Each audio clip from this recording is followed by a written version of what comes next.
what I wanted to talk about today was I wanted to get you guys some information about intermittent fasting, which I've done a couple of videos on intermittent fasting, and I want to talk about how intermittent fasting is great for the body, the mind, and the spirit. Because the goal of my live streaming sessions is going to be to talk about something for the body, and to talk about something for the mind, and to talk about something for the spirit, to influence and educate positive life changes in those aspects, because all three are connected 360, and if we don't have harmony in our life through our body, our mind, and our spirit, then it's difficult for us to have a harmonious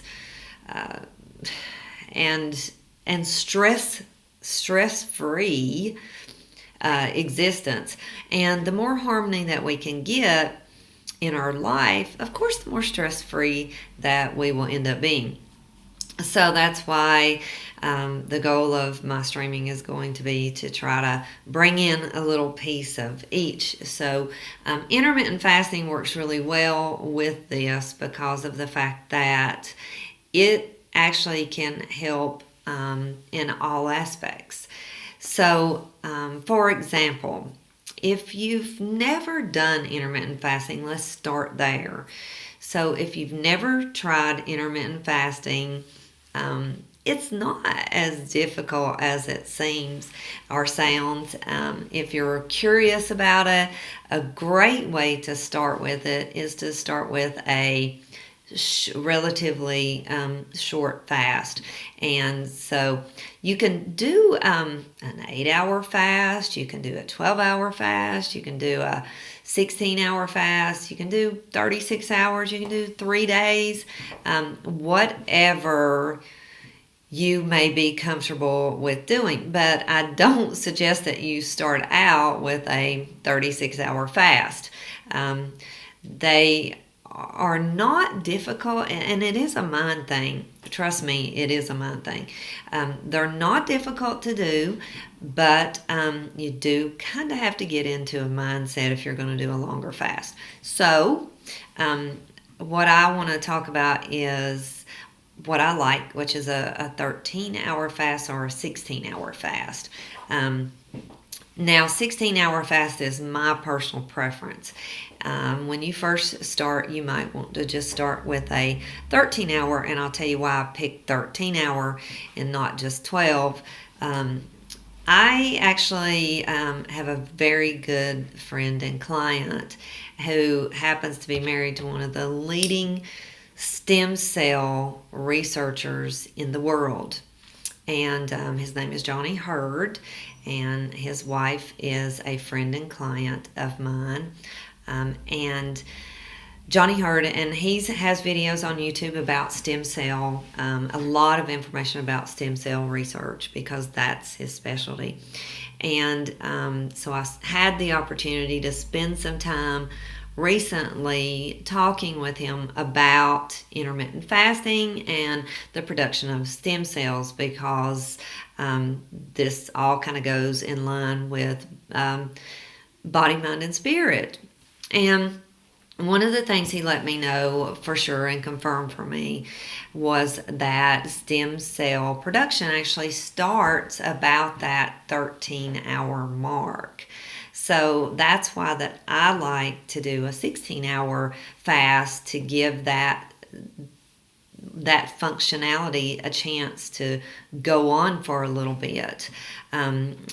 And then he and I also talked about autophagy, and that is basically where the cells, the dead cells, start to slough off in the body. And intermittent fasting opens up and wakes up, should I say, all kinds of little processes within the body. And that's the great thing about doing a fast, is that it does wake up a lot of different things in the body, because the body's gotten into a routine of this and eating periodically, and then whenever you all of a sudden take something away, then the body has to figure out different processes that it's going to go through. And so that's why intermittent fasting kind of throws the body a curveball and makes it have to go whoa and think differently and act differently. So all kinds of different processes are triggered in the body, in the cell structures. So when you have these processes going on, so at 13 hours, also another thing that occurs is the production of human growth hormone starts to occur as well, and that can help tremendously in battling the aging process. And along with the autophagy, and then again with the stem cell production. So you've got these three major benefits occurring for you.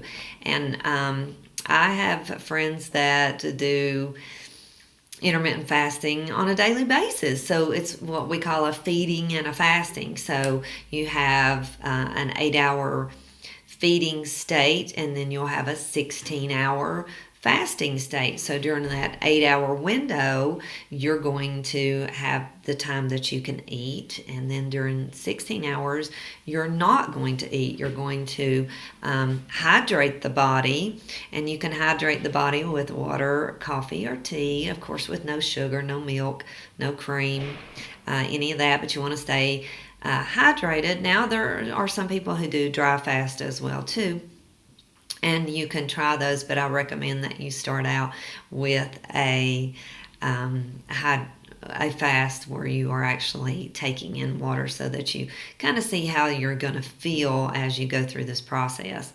And when you're doing an intermittent fast, like I said, it is a mind thing. So you'll start to think about, if you don't do the fast right, and I'm going to tell you how to set that fast up right. So that way you're not setting yourself up for failure right from the get-go.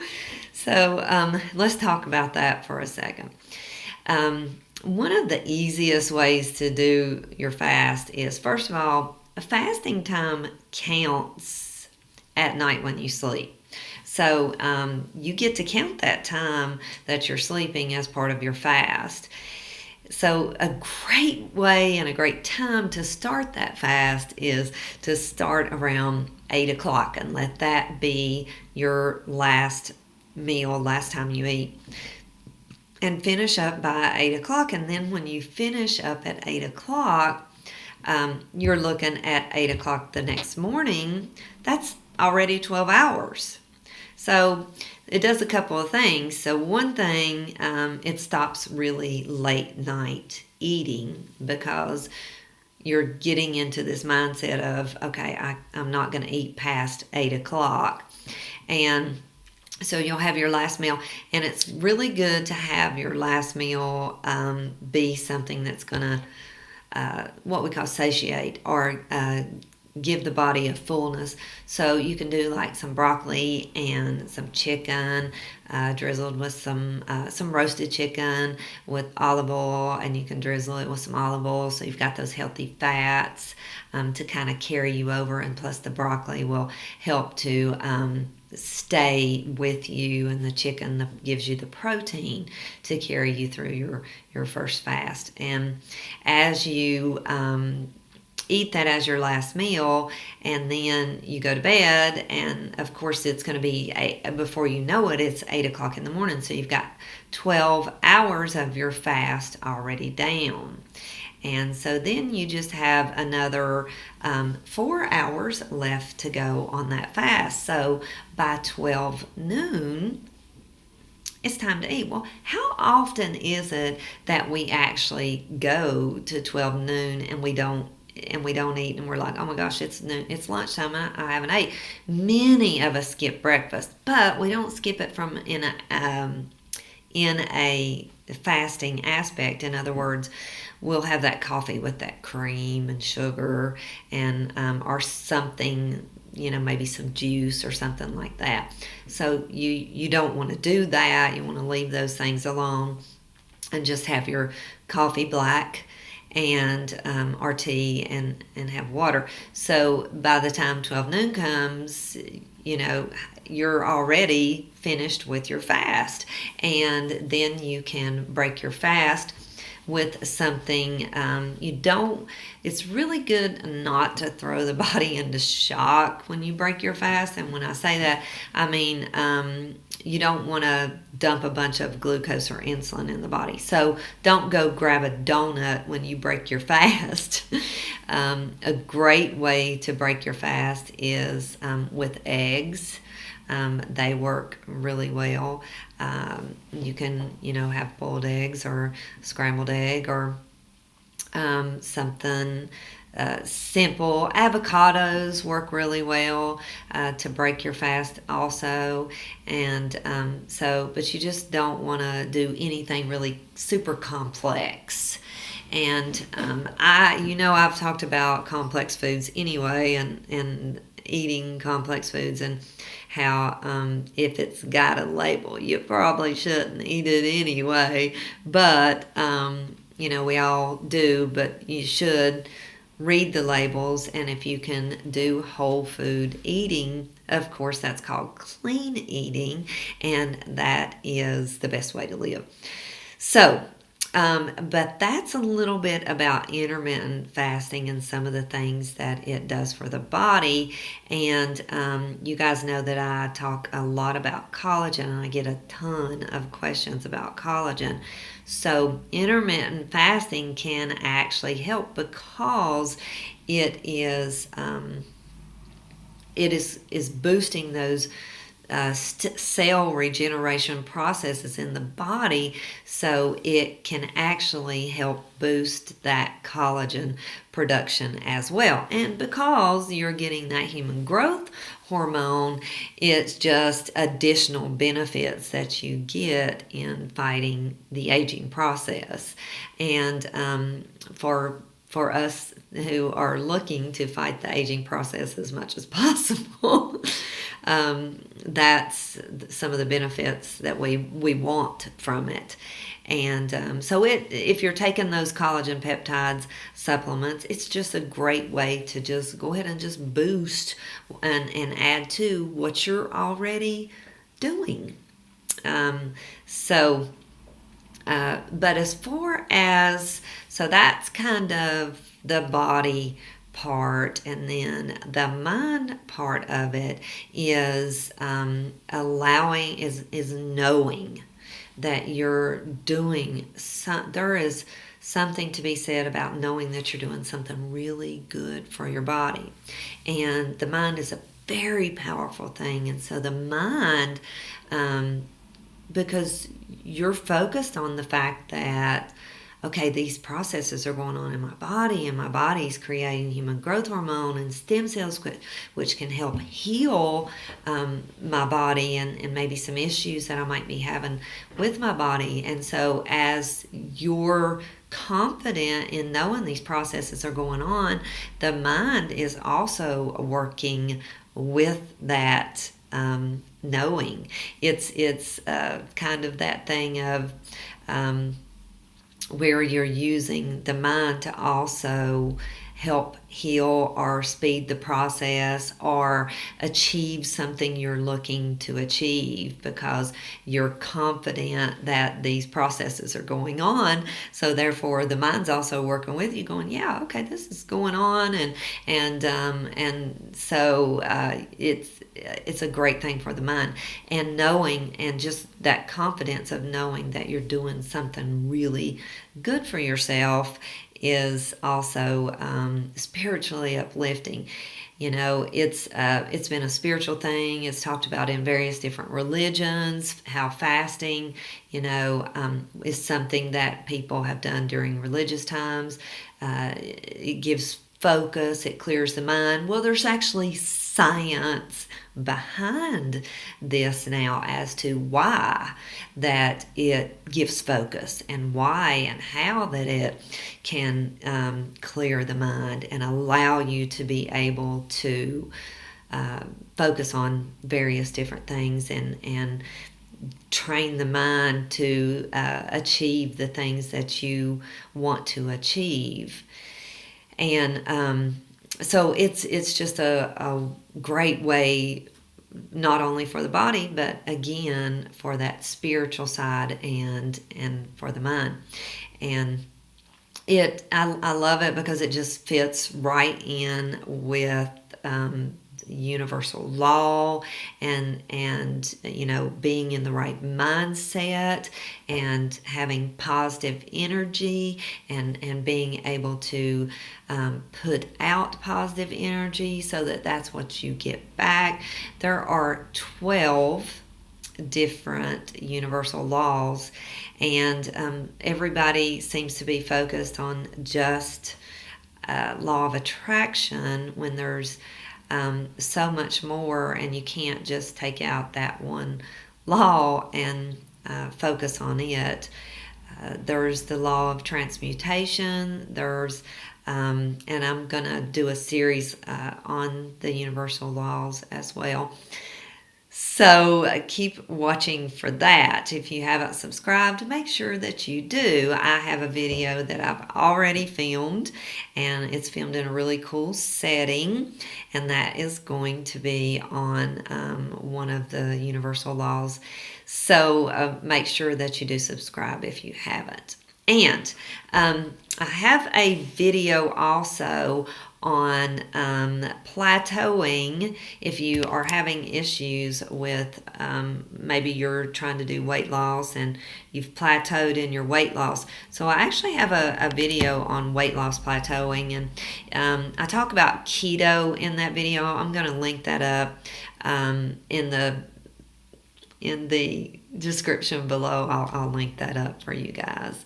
But the weight loss plateauing is intermittent fasting can help to break a weight loss plateau, is what I was trying to get out. And for some reason, I am just not communicating well today. But anyway, weight loss plateaus are those points where we're trying to lose weight, and we're stuck at a particular weight area, and we've plateaued at it, and we're not moving past it. And so I have a really great video with 12 tips about weight loss plateaus and 12 tips to break a weight loss plateau. But intermittent fasting is one of those ways that you can kick it and jumpstart your weight loss plateau and get it out of the way and get over it, and move on to losing the weight that you want to lose again.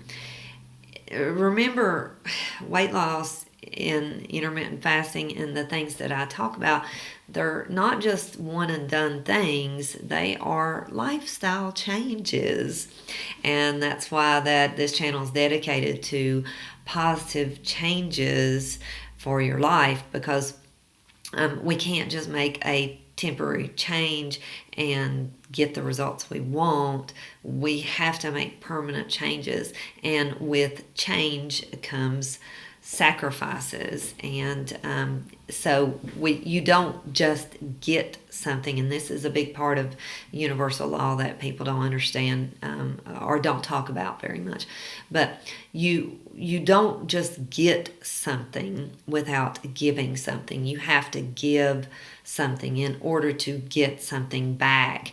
And so it's important that we understand there has to be sacrifices for whatever it is that we're looking to achieve. For example, you want to achieve, you decide that you're going to start taking collagen peptides because you want to have long flowing, beautiful hair and long nails and great skin. And that's why you want to start taking collagen peptides. Well, that's awesome, but there's a sacrifice, and that sacrifice is that every day you've got to make sure that you not only that you've bought the collagen peptides, but that you take the time to put it in your drink every day.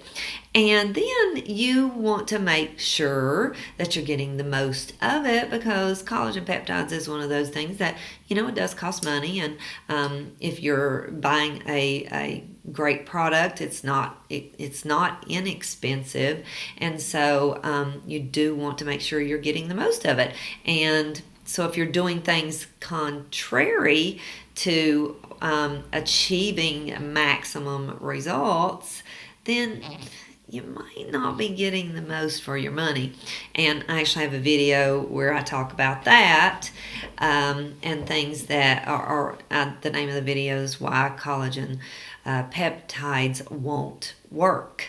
And the reason is that you're spending money on it, but you're doing other things that are contradicting the benefits that collagen peptides could actually give you if you could stop doing those other things. So make sure you check out that video, and I'll put that in the description below as well too. So that's two other videos that you can take a look at and see. Back to talking about intermittent fasting for the body, mind, and spirit. We talked about it for the body and ways to start it, and then we talked about it for the spirit, and we talked about it for the mind too, because of the fact that they've actually shown that the synapses in the brain begin firing a little better whenever the body is in the state of autophagy, and is human growth hormone production is going on as well too. So that can help us with memory, help fight against the aging diseases of like Alzheimer's and various different memory related aging disorders. So there's a lot of great reasons to consider trying intermittent fasting. Now, one of the other things that I want to talk about is journaling, because part of being healthy body, mind, and spirit is knowing where you are in your life. And it's difficult to know where you are if you're not measuring it. So I've often said what gets measured gets managed, and that is very true. So journaling is a huge technique that I practice, teach, and preach, and I actually create journals that have guided prompts in them, and they also follow along universal laws, and they utilize the flow of universal law, and the law of attraction is built into them as well, to help people start to incorporate those habits that you need to build to be able to fuel the positive things that are going to attract back positive things into your life. So journaling in whenever you start something new in your life is a great way of tracking. So if you start intermittent fasting, it's a good idea to just jot down in your journal and get in the habit of journaling each evening before you go to bed. And you can jot down your successes for the day. You definitely want to jot down your wins for the day, and you want to jot down what your goals are for tomorrow, what your must do task for tomorrow are to achieve any goals that you are trying to achieve. And then your affirmations are also what you want to put down. And let's talk about affirmations in just a second, because affirmations is something you're hearing a ton about when it comes to law of attraction, but there's a big catch on affirmations, and it's really important to bring that up. And you guys have probably heard me talk about this before. So when you are journaling at night and you're journaling your accomplishments of the day, and then you're going to journal your wins, your accomplishments. You're also going to want to journal your gratitudes. What are 3 things that that you're grateful for? It can be something as simple as, I'm grateful that I know how to speak English. I'm grateful that I can talk. I'm grateful I have my vision. I'm grateful I have the ability to write. I'm grateful that I have my children. I'm grateful that I have my dog or my cat. It doesn't matter how small or how trivial you think it is, because if you can't read or write, I can promise you that is a huge thing to someone who is struggling with it. And so we may take it for granted because it is something that we naturally do. So keep those gratitudes in mind as you journal, and journal 3 things that you're grateful for at the end of the day. So your wins, your gratitudes, your absolute must-do priorities to achieve your goals for tomorrow, and then your affirmations. Now, when it comes to affirmations are positive statements that help influence you into believing that you're going to achieve, or you're going to get something, or something is going to occur in your life positive. But here's the thing about affirmations. Words without emotion are absolutely nothing more than words. So there has to be emotion behind them. And this holds true for goal setting as well. So if there's no emotion behind a goal that you're setting, let's say that weight loss goal, if there's no emotional attachment behind that weight loss goal, chances are you're going to struggle with part 2 of the 3 C's I teach, which is commitment. And you're not even going to make it to part 3, the 3rd C, which is consistency. You're just not going to have commitment. So you've got to have that commitment to be able to, and commitment has to be emotionally funded.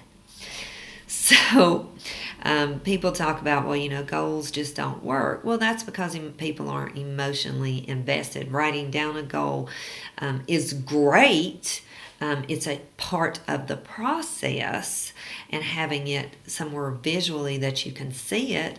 But if it's not backed by an emotion and then set into motion with the task that you're going to sacrifice to achieve it, then you're probably not going to achieve your goal.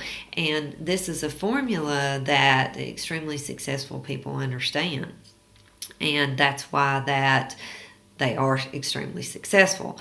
So that 3rd C is consistency, and being able to consistently step away from the McDonald's hamburger, and consistently not have the fast food, and consistently make the effort to go to the grocery store and get the whole foods that you're going to have, and being consistent with preparing your lunch the next day and thinking ahead and planning for the next day, so that way you're not caught eating or stuck eating something that is just not going to be beneficial to the goal you're trying to achieve.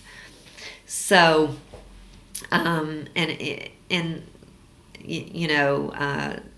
these things sound so simple, but so many people just can't do them.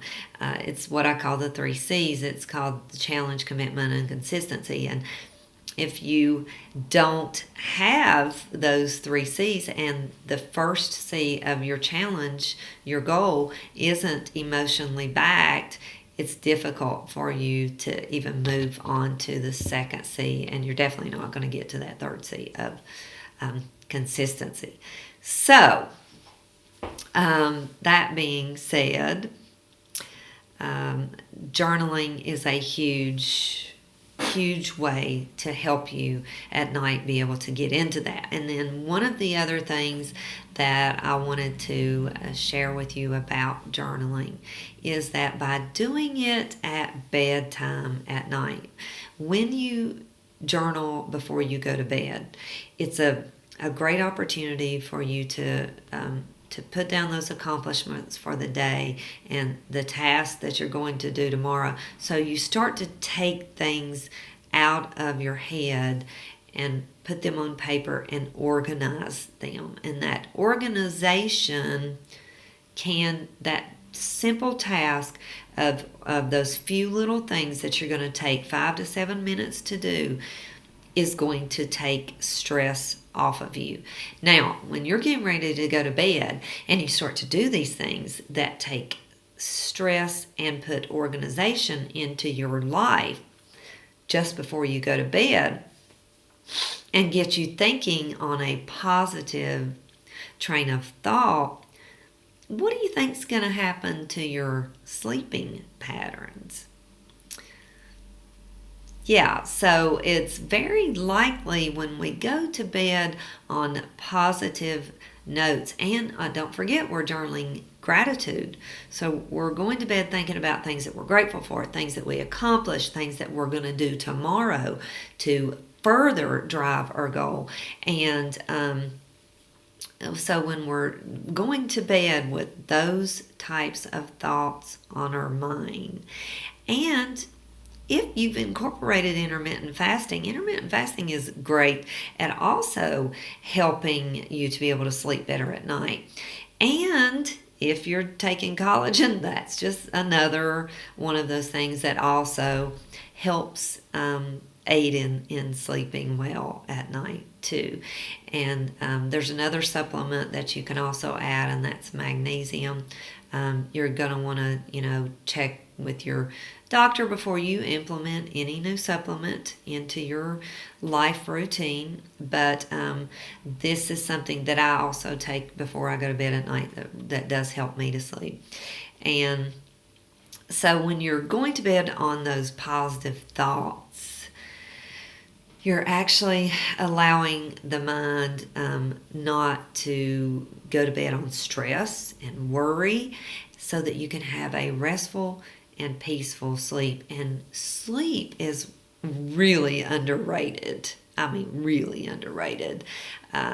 We do not, as a nation, as a generation, this world just does not get enough sleep, and we are a sleep-deprived world, in my opinion. That's just my opinion.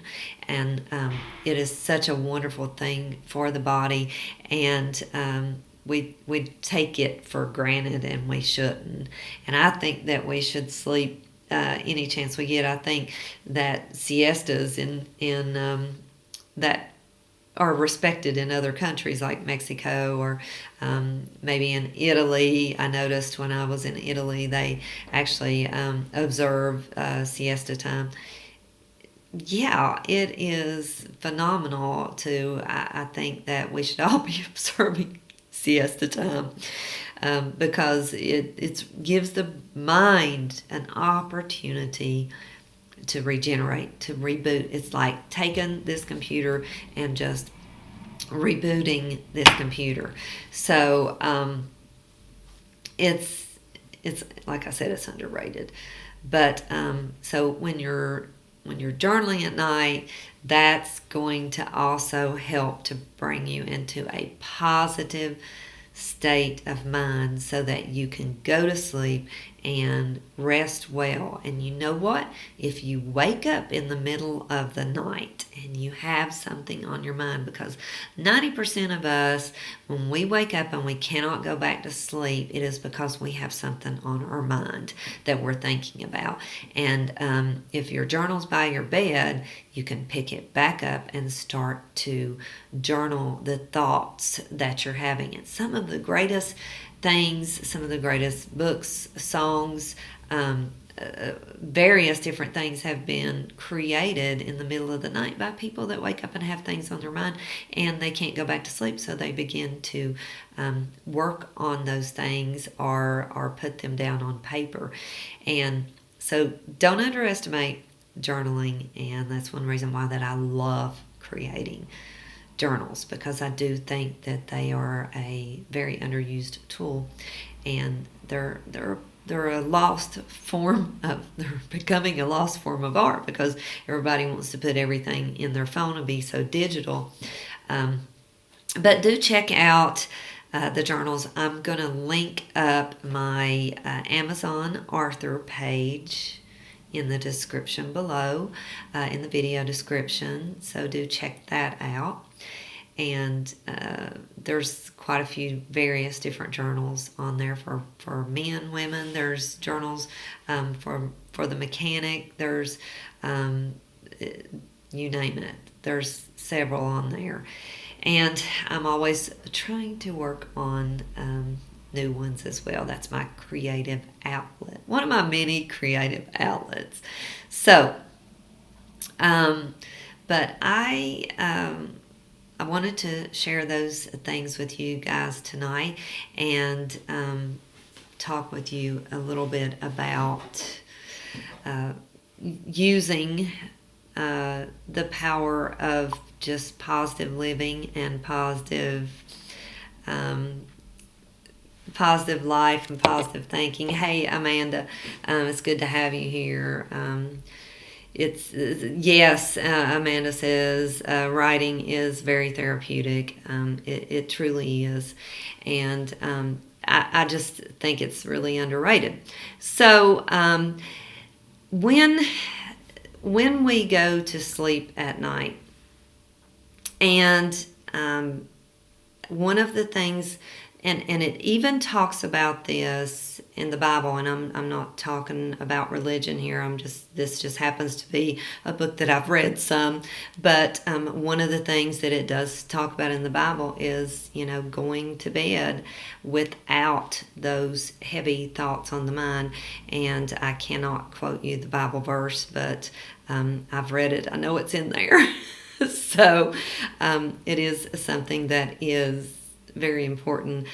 And by being able to put those thoughts down, you're organizing your thoughts. And you can come back later and reread those thoughts, and you'll find, you may find answers in them. You may find solutions in your own journaling. And or you may look back at it and think, oh, wow, I can't believe I was feeling that emotion at that time.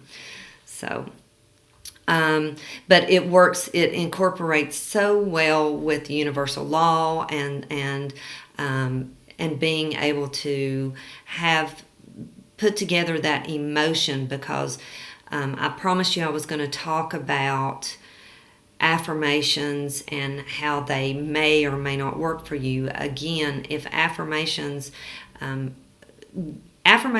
are about energy. So putting out energy is what attracts back energy. What you are is what you attract. And if you are putting out energy that is a negative energy, one of the worst things you can do is to talk negative about someone. So if you find yourself starting to talk negative about someone, The easiest way to reverse that is to think of something positive about that person and verbalize and turn it into two things that you can say positive about that person. Because when we talk negative about someone else, we are putting out negative vibrations, and that's just going to attract negative vibrations back to us, and that's not something that we want to bring into our life. And then we wonder, why this or why that, and why is this happening to me? Because we're putting out the wrong vibrations. And if you're putting out affirmations and you're asking for something, but you don't have faith in it, and you don't have an emotion behind it, and you don't just resonate and know in your soul that this affirmation, this is coming, I don't have to keep asking for this, I know it's coming. And I'm also doing the things that I know that I need to do to attract this to me. So you can't just sit there and say, I want to be a millionaire, and sit on the couch for 8 hours a day watching TV and eating potato chips, and say, well, I want to be a millionaire, and I want to be a skinny model type, have a skinny model type figure. Those affirmations are not going to work because you haven't put there's no emotion behind it. What you're saying doesn't resonate. It doesn't mean anything. It's not real. So you've got to make sure, if you're trying to work at creating a habit or changing something, and Amanda says we've got to carry our mouse right, and that is so true. There is such power in life, in death, in power. As Amanda says here, the Bible says there's life in death, in the power of the tongue, and that is so incredibly true. And I talked a lot about intermittent fasting.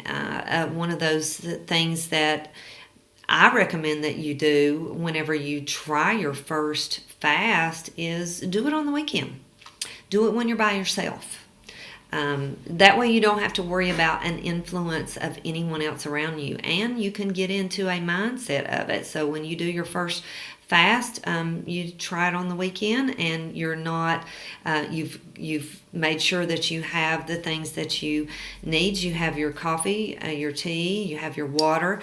You can do a little pinch of Himalayan salt in it for the minerals, to keep your electrolytes in balance, and do it at home, and do it by yourself, and give yourself a chance to just have that spiritual awakening at the same time that you're having that great metamorphosis of all kinds of wonderful little processes going on in the body while you're doing your fast too. And again, talk with your physician if you're planning to try anything new, and make sure that that's going to work for you. You don't want to, if you're diabetic, you don't want to jump out there and just start with a 24-hour fast. You want to consult your physician for that. But this is it's so funny how it all ties in together. Body, mind, and spirit is such a powerful thing. And when we and what we feed our body, I say this all the time, and it's in my it's in my description of my channel. What we feed our body and our mind fuels our spirit, and it truly does. If you feed your body crap, and then you feel like crap, and then you're telling your mind, I've given my body crap and I feel like crap, I deserve to feel like crap, then your spirit starts to become depressed and suppressed, and it's just it's just a big negative circle. So by being able to do positive things for yourself, and I tell people it's progress. It's not perfection we're looking for here. It's baby steps. So progress every day is what we strive for, because perfection is a perfection is a killer. If you're always trying to achieve perfection, then you will stop making progress. So progress is what we're looking for and not perfection. Just like on these live streams I'm trying to do, that I'm trying to have a little bit of progress each time. Like I have plans to get a better camera so that you guys can have a little better camera, and hopefully I'll have a better background. And so it's all about a process. But if you don't start somewhere, then you can't get there. So just keep in mind that I talk about progress over perfection a lot, and it's something that I highly recommend that you try if you're looking to try something new, something healthy for yourself. I've talked about a lot of things today, from intermittent fasting to journaling to collagen, and all the various different things that you can do to try to live a little healthier life. I've talked about eating whole foods. I've talked about reading labels. Better yet, just not read labels. Just don't buy foods that have labels. It's all a process, and it's not like you're going to just say, today I'm going to give up everything and go completely healthy. That is great, but don't set yourself up for that kind of failure, because it's easier to take one step at a time and move through the processes that you're trying to achieve in your life. Remember, no goal is ever achieved without some type of sacrifice. So whether it's that you want to learn a new language, the sacrifice is you have to invest in either an application or a class.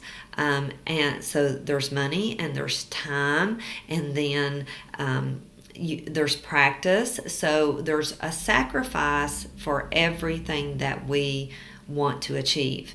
It doesn't matter how small the achievement is. There's always going to be a sacrifice. It's universal law. It's the pendulum does not swing to the right and stay there. It swings back left as well. So the tides don't go out and not come back. Thank God, the tides don't go out and not come back. But it's an ebb and a flow. So it's a process, and that is what we're looking for as we move through life and we try to achieve the various different things that we set out to achieve. And like I said, you're hearing a lot of people say, setting goals doesn't work. That's just because there's not a process involved with it, and they've not followed a process. I guarantee you, if someone is saying that goal setting doesn't work, they have another process that they're using, and processes is what works, and processes is what helps us get to the places that we're trying to get to. But again, I've got a video that's coming up. I've already filmed it. I'm just doing some editing on it. It's on Universal Law, and it's filmed in an awesome setting where I'm on a location. The audio is going to be a little bit sketchy on it because it is filmed outside, and I did not have any professional gear with me when I filmed this video, so I'm just giving y'all a warning that just watch the video, bear with me in the video. Once I get it loaded, I'll do what I can with the audio, but the wind was a little bad that day. So anyway, I hope you have found today's live stream informative. Like I said, I always try to talk about something body, mind, and spirit. And I think I pretty much covered that today, talking about intermittent fasting and journaling. And for the body, mind, and spirit, those are things that are certainly things we want to incorporate into our life. Anyway, I'm Penny. Thank you so much for being here. Stay body positive, and I will see you next week, Tuesday, 12 noon Eastern Standard Time. Stay body positive so you can reap the rewards.